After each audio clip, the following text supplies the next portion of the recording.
So how are you generating the Facebook leads? I mean, I know how we do it through command, but I think you're a little bit more personal touch to it.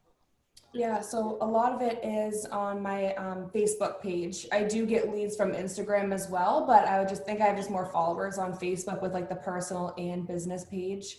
And most of it's organic. People will like literally just direct message me and ask, hey, I'm looking to buy or sell, or I know someone, can you help them?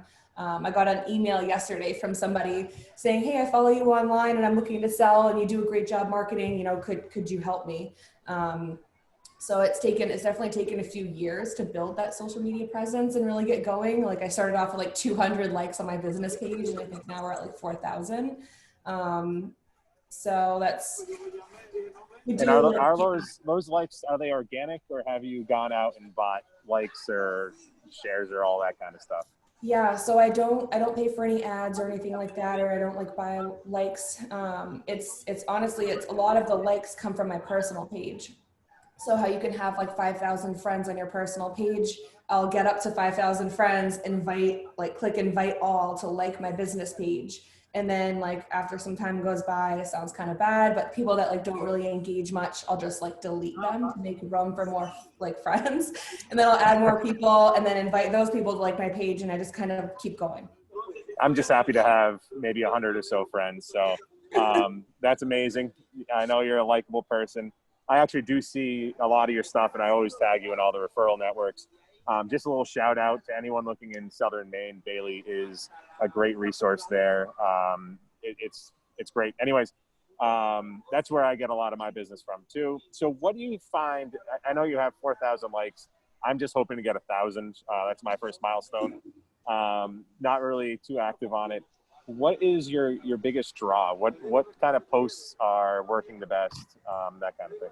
Yep, absolutely. So our best performing posts, and I watch these, I watch like my insights on your business page. You can kind of see like where you stand, what your most engaging posts are. So anytime that we get a property under contract or just listed or just sold, we do a post about it. And we have like a little circle at the bottom that has like my picture, or it will be, the other agent on my team's picture, whoever's transaction that is. And I feel like when it has a picture of you in it, you get more engagement. So we post about that, and people just like to see, oh my God, you guys sold another one, or 2 in 1 day. People like that are following you, like kind of feel connected and feel like they're part of the humble brag works. Yeah, the humble brag. And if yeah. you're just like, don't like make it all about you, like sometimes in like the description, because I have like the photo of the house and, under contract, but then in the picture, I'll like say, oh, like, it was multiple offer, kind of like give a little bit of a story, just kind of like one short sentence, nothing. Yeah, I'd love to put my face on it. I have a face for radio, so I don't think that's going to get the engagement. And I know you do a lot of contests, and that's got to drive a lot of engagement. What's worked? How do you set them up? Like, what kind of prizes? How much are you spending? That kind of thing. Yeah, so last year during Christmas, we did like a 12 days of giving. So for 12 days, we gave away one prize and we got a ton of engagement. And I started doing these giveaways even when I first started, but they were a little bit more spread out, like once every 3 months, $100 gift card there, whatever. And it really ended up working out for the 12 days of giving. So January this year, I was like, I'm going to do one giveaway for every closing. So once a month, however many closings there were, we do, one giveaway for, like last month, we had 11 closings. We gave away 11 prizes, and people enter by like tagging their friends. So, you may have like 4,000 followers, but you're going to reach like, sometimes we have like 1,000 people that enter. So yeah, that's amazing.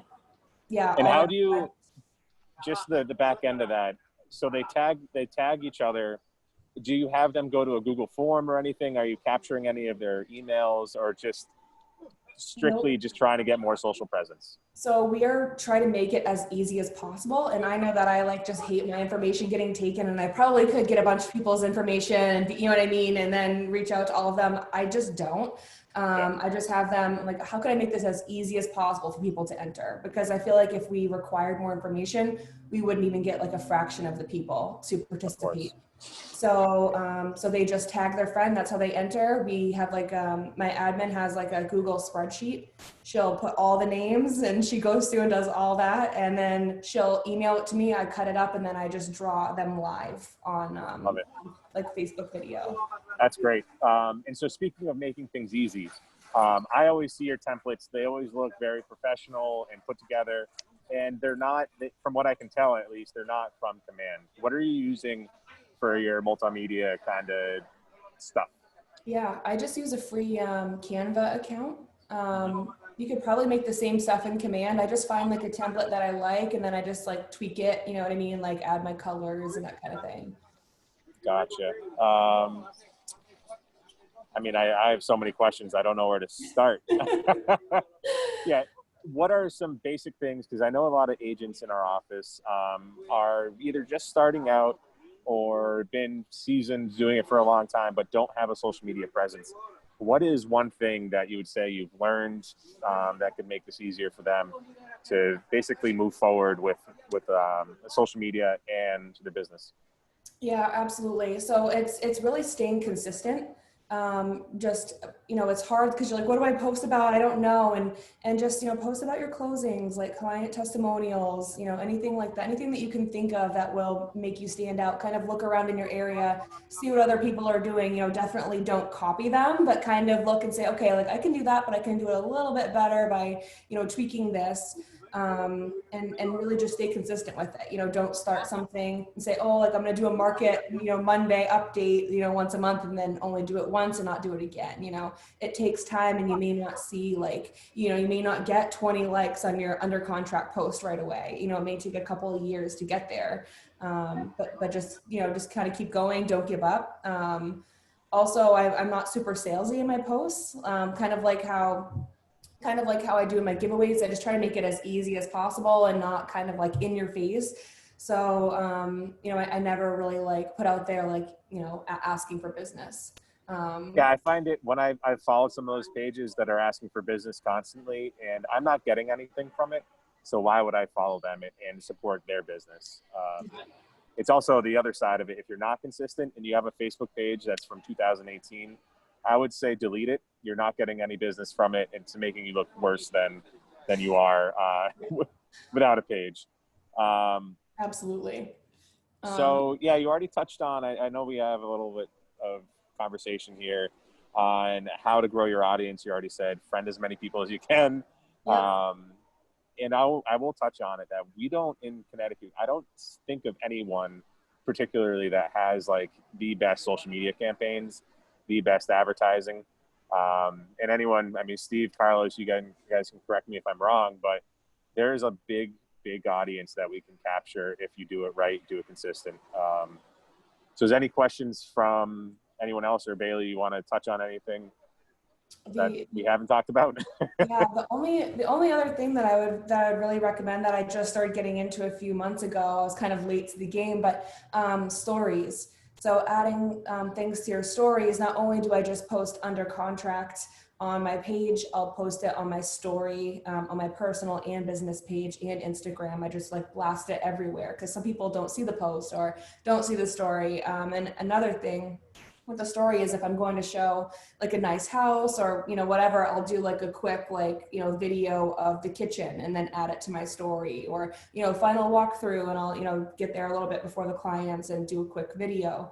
Especially if it's like a waterfront property. I've noticed that those are like the biggest ones. Even if it's like a $200,000 camp, they don't know that. I'm just doing like the water view with the dock, and I get like all kinds of messages on that. Oh, where's that house? How much is it? You know, that kind of thing. People like the water I feel like stuff. stories, we can also have a little bit more personality to it, because it's really off the cuff, kind of just walking around doing something. It doesn't have to be this big edited professional video. I've also had a lot of engagement on like doing stupid questions with polls of like, I just had one, do you know I'm in real estate? And everyone said yes besides a bunch of agents. So I guess I'm doing a good job on being obnoxious, but things like that have been able to get at least me a little bit more engagement So, Yeah. any other little tips, or do you want to open it up to anyone else having questions out there? My last thing, I guess, is just kind of making sure that all of your branding like really flows nicely together. You know, look at your profile photo on your personal page, because that's just as important, you know, and your business page. And look, okay, so it's a clear photo of me. If I'm somebody creeping looking for a real estate agent, am I gonna like look at your personal page and be like, oof, you know, I don't know if I want to like hire this person to like sell my $500,000 house. You know, you want to really look, you know, approachable, friendly, but like, you know, semi-professional on your personal page. 100%.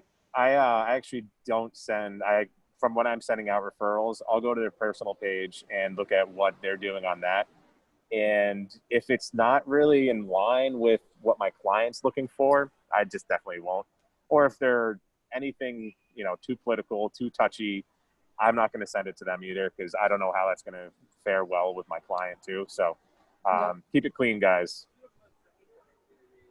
Get reviews also on your Facebook page. People will look at those reviews. Thank you so much. That was so good. Steve, what do you think? Businesses are adapting to new ways of working. That was incredible. What's that recording? There we go. It was incredible. Thanks, Bailey. Thanks for sharing. That was really insightful, and I'm sure everybody took lots of notes. If you wouldn't mind just putting your email in the chat box so people can reach out to you if they have any questions. Absolutely. But that was great. Thanks, Dan. Dan, be safe, man. Enjoy KWYP, but please be safe.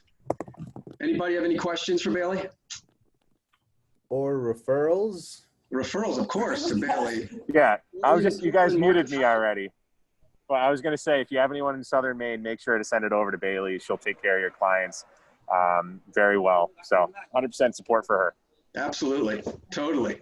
Thanks again, Bailey. Adonis, are we ready? Yes, indeed. So great job. What a nice session this morning. Good job, Bailey. So today, Marty's going to take us through setting up automated client updates. We're almost done with this challenge. Good afternoon, Keller Williams, and welcome back to the KW Command 66-Day Challenge 4.0, and today is day 60. So today we're going to take you into client updates, a newly released feature that came out here over the last week through MegaCamp. And yesterday I had you guys building out your custom stage checklist within Opportunities. So we're going to dive into Opportunities. And this is going to be a little bit longer of a video because the client updates is basically a three-part process. The first thing that we want to do is go into any one of the pipelines, any one of those phases within that pipeline. So let's just choose listings active. The first thing I'm going to do is come into edit stages, and I want to set up my settings for my opportunity updates, my client updates. So I can click on this gear. Alternatively, from any other page, I can access my settings menu by going into the drop down here, clicking on settings, and then again, this is command settings, and then opportunity settings, client update. So on this screen, you're going to see two tabs. The reason I have two tabs is that I am a rainmaker on a team. So I have my team pipeline, and then I have my personal pipeline. If you're a rainmaker on a team, then you'll most likely have both tabs. If you are an individual agent, you won't have the team tab. And if you are a buyer's agent or somebody on a team that is not the rainmaker and your individual pipeline has been turned off, then you should only see your team pipeline. What we need to do first is basically set up our settings for the client update process. So the first thing we want to do is decide, when will the system check for client update items? And my recommendation is have that happening at the end of the day, so the system kind of checks everything you've done that day and can send out those emails based upon your work for the entire day. Second, you can decide who that's coming from. So this is my team pipeline. I can decide whether that's automatically coming from the rainmaker or the owner of the opportunity. Next, I can decide who typically, right, what's the default for who's going to receive the client update? Is it the client and co-client or the primary client only? Finally, I can decide who is also going to receive a copy, whether that's the assignees, the owner, both, or neither. So I can check or uncheck either of those. Finally, if you'd like to see an idea of what the email looks like, you can click on preview here. And you can see you're going to have your branding at the top, your contact's name. If the opportunity has been linked to a listing in the MLS, then you'll see the address of that listing and the lead photo. If it's not connected to a listing, then it should just say something very similar to, we're checking things off the list. Here's a summary of tasks we have completed. The checklist items down here will be the exact verbiage of the checklist items you create in your stage checklists. So a little bit more about that in just a second. Next, you'll see you're going to have your marketing information here at the bottom, and then an opportunity to download your link, and then of course all the legal. So once you've made these settings selections, if you change anything, you'll have the opportunity to go in and save changes. You'll want to do that and save the changes. Next, you're going to come back to your opportunity pipeline, and you're going to go into those edit stages, right? The button that you've been working on yesterday or in the past, building out all of your custom checklist items. So we're going to click on edit stages. We're going to go into our checklists, and we're going to decide which of these items is a client update item.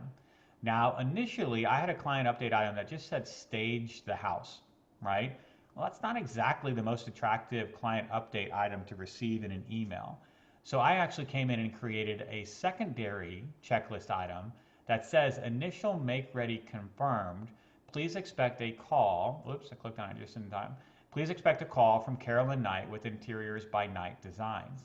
That's the name of my stager, and that's what the client would see, because I'm going to select this as a client update item. And you can see I get a little mailer there, right? So next you can see I had scheduled photography session. Well, that still doesn't look as good. So I can come in and say, now this one is the one that the client would receive. Final staging confirmed. Please prep for photos and expect an email and call from Mel Garrett with MLS Shots Photographer. So that's basically what I would make the client update item. So you're going to have some internal facing checklist items that only you know about and that you're checking off for your list, and then some external facing checklist items that the client would receive an email about. I would just make sure that the external items are as clear and comprehensive as possible. Side note, you can include a URL in these checklist items. So if you want to send them to a particular place, you could do that, right? And that way they could actually land on whatever that might be that you're attempting to get them to do or direct them towards. So step 2, come in and decide which of your checklist items will be client update items. This you should only have to do once. Finally, you're going to come into the actual opportunity that you're going to send updates to. And so here's one of my active opportunities. I would click on the opportunity and finally come up to the client updates button at the very top of the screen. Once I click on client updates, you can see that I can toggle on or off daily progress emails. Now, this is automatically toggled off. So if you want your clients to receive the emails, you would need to toggle it on, and then you can see all of your default settings will come up. Now you can change these defaults if for any reason you wanted to, but you can see here's the time that I defaulted to check the system for update items. I defaulted it to come from me, but I can also come in and change that if I needed to. I defaulted it to go to the buyer and also get CC'd to the assignee and the owner. Well, I'm both the assignee and the owner, and I don't want a whole bunch of extra emails, so I can take that off. And then I also have the ability to add contacts here as well that might want to get an update on that. Finally, I have the ability to preview the email one more time. And then if you're still kind of interested in seeing more about this, this is a fantastic answers article, answers.kw.com. This is run by 2 amazing people there at KWU, and this is the most updated version, right? It was just updated 8 days ago to tell you more about client updates. So now that I have saved the changes, anytime I move this particular opportunity to a stage that has a series of checklists, I can click on that checklist, and if it was a client update item by default, this would already be checked. I can also override and say, you know what, typically this would not be a client update item, but I want this particular item to go to the client. So I could click on that, and then at 6 o'clock, the system will check, did I have any client update items checked? And because I have this one checked, it would send out an email to this buyer about this particular item. I don't want that to happen, so I'm going to uncheck it. But you can see now the 3-step process. The first step, go into your settings, set up your defaults. Your second step, Go into your stage checklist items and decide which of those need to be client-facing checklist items where they would receive an email about them. And you might want to change the verbiage so that it looks professional for the client. Finally, go into each of your opportunities and toggle on or leave it toggled off if you decide. But I think the majority of us will want that toggled on all of our opportunities.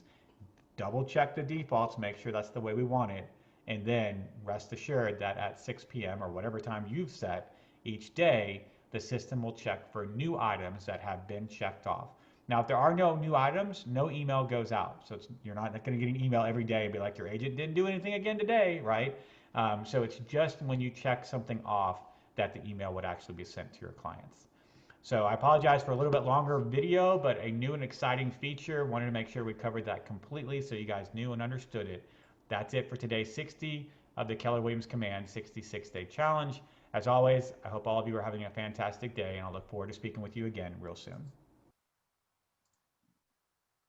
Good stuff, good stuff. So tomorrow we're going to be assigning opportunity checklist items and setting reminders. So we're going to continue what we're doing. Hope you have a good day today. Make it a blockbuster day, but don't go out of business. And I'll talk to you next time. Bye-bye.